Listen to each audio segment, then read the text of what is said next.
Regional lawmakers in Germany are calling on the government to get a grip on what they call uncontrolled irregular migration. So far this year, more than 14,000 people entered Germany illegally via the border with Poland. Local authorities say reception centers cannot cope with the pressure. Local lawmakers want Berlin to set up permanent border checks. DW reporter Matthew Moore went on patrol with federal police in the town of Forst on the border with Poland. It's the crack of dawn on the German-Polish border, and police on patrol here have barely had time to wake up before their first call-out. 8 men, all from Syria, dropped off with nothing more than the clothes they're wearing. At the moment, this is a daily occurrence in South Brandenburg. We have to deal with smuggled people every day. The men are taken to the police station to begin the long process of applying for asylum. Back on the road, and before long, a report has come in. Trespassers have been spotted on a train track in the middle of nowhere. Railway workers try to help. Eventually, the group is found.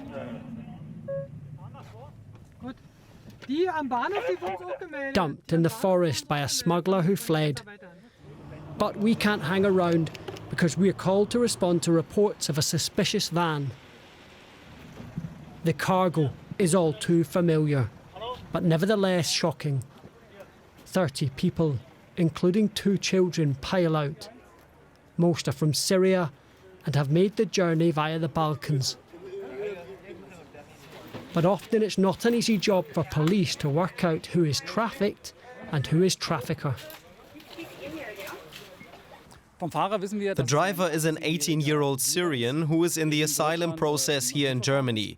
After a short escape, where he fled on foot, he was arrested. You only have to look at the inside of this van to get a sense of how dire the journey was. There's banana skins, empty bottles, nuts strewn across the floor. There's barely space for 30 people to stand, never mind sit. It's unhygienic, it's uncomfortable, and above all, it's unsafe. Authorities say the number of undocumented migrants crossing Germany's eastern border has risen exponentially in recent months. Regional ministers say they cannot cope.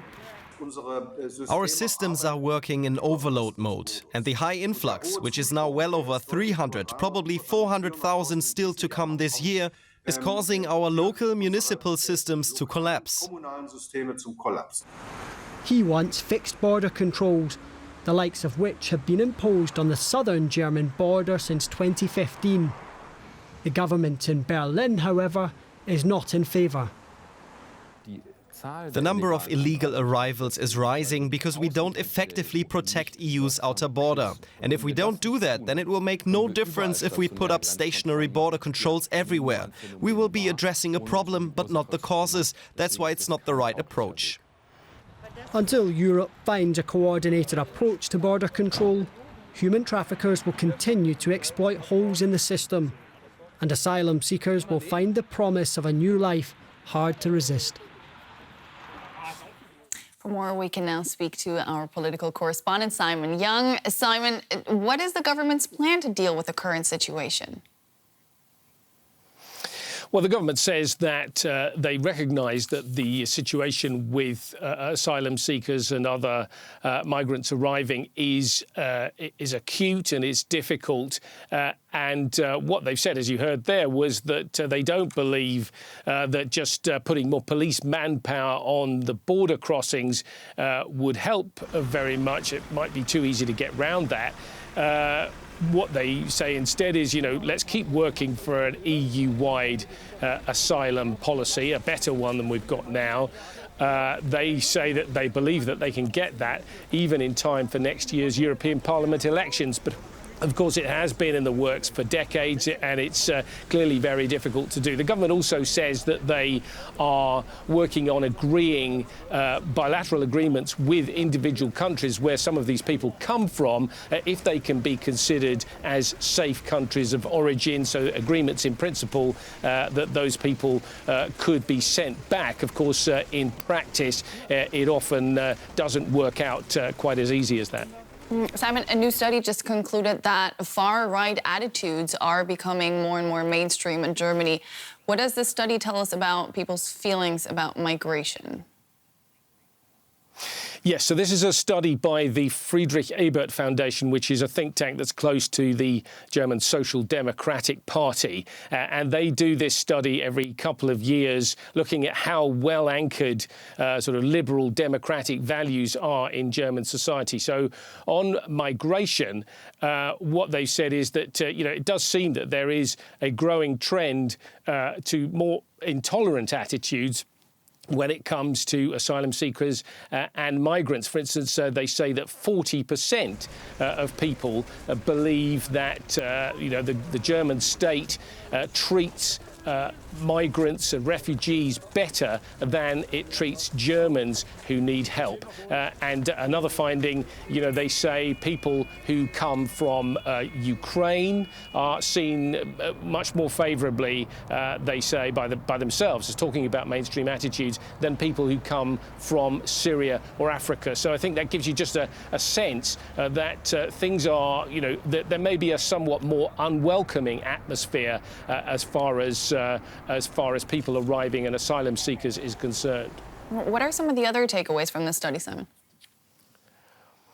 Yeah, some of this is pretty alarming, I have to say, because it does seem to show that there's a growing sort of acceptance in the mainstream of German society for far-right views. So the study says that around 8% of Germans now have what can be described as an extreme right worldview. And what does that mean? Well, it includes things like supporting the idea of a strong Führer kind of figure, a leader who would lead the country in a dictatorial fashion with a strong hand. It's the idea that the goal of German foreign policy, for instance, should be to promote the power and importance of Germany. And in some cases, support for these kind of ideas has tripled just within the last couple of years. Also, the grey zone of those people who sort of say, oh, well, sometimes these ideas are OK and we have to look at it on a case-by-case basis, that's growing too. And another point, young people more and more likely to agree with some of these far-right ideas. In times gone past, of course, there was a much bigger divide between older and younger Germans. That seems to be changing, and worrying results from this study that suggest, in the mainstream of society, these type of far-right ideas are becoming more acceptable. Worrying trend indeed. Simon Young, thank you.